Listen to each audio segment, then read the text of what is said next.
Ahlul Bayt alayhi salam, every single one of them, they came as role models. And as Zahra alayhi salam came as a role model for us, not just for women.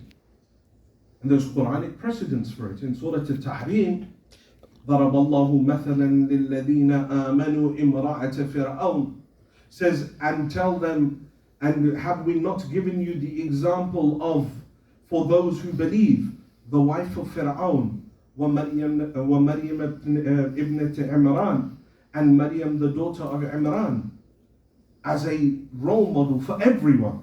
وضرب الله مثلا للذين كفروا, and Allah has given you examples of all those that disbelieve.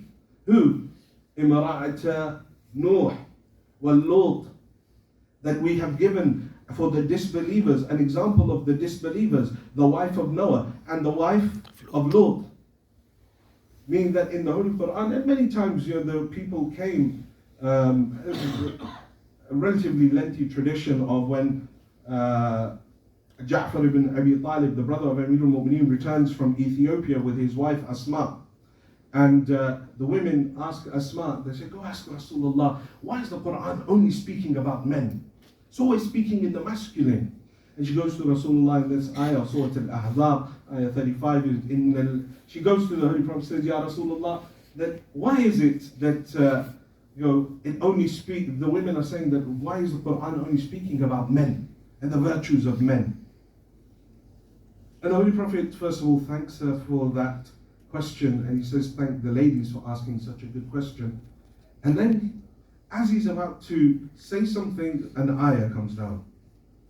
إن المسلمين والمسلمات والمؤمنين والمؤمنات والقانتين والقانتات والصائمين والصائمات إلى آخر. This ayah is revealed to say, no, look, even when men are being spoken about in the Holy Quran, it applies to women as well. It applies to women as well.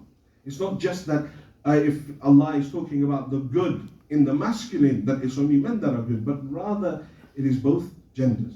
So Hazrat Zahra is a role model for every single one of us.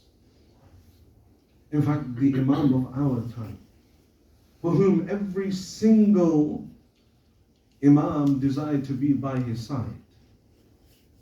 And every sage and every warner and every Imam and every Wali of Allah spoke about his coming. He says, for me, في ابنة رسول الله الأسوة حسنة. He says, for me, in the life of the daughter of Rasulullah is the best of role models. For Imam al-Hujjah. And then every Imam has different riwayat about their mother. He said that Zahra alayhi salam, yes, we are the Hujjah of Allah upon the earth, but our mother Zahra is Hujjah over us. Subhanallah.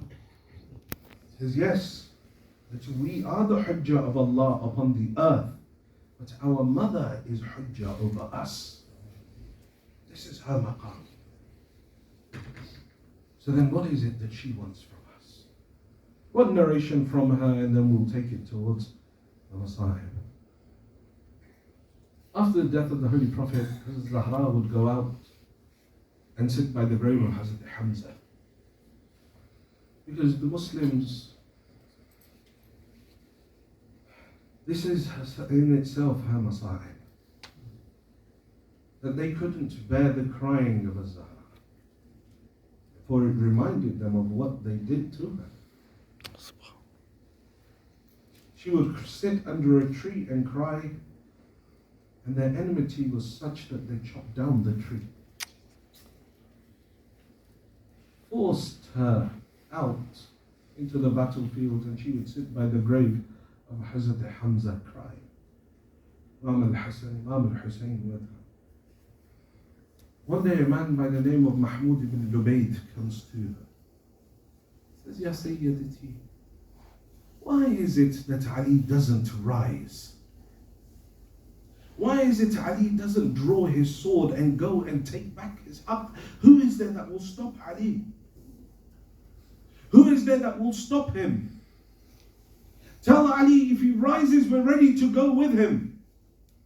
Tell Ali take a stand and we're ready to stand by him to take back his haqq.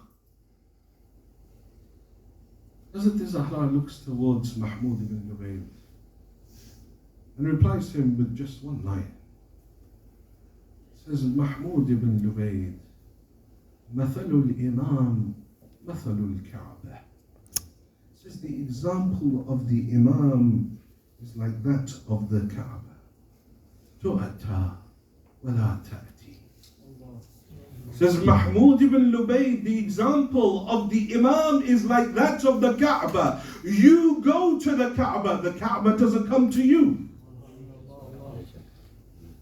Says you're saying, tell Ali to rise. And you want him to make the first move. Says no, Ali is like the Kaaba. You go towards the Kaaba. You make your way towards the Kaaba. The Kaaba doesn't come to you. We also have an Imam that we're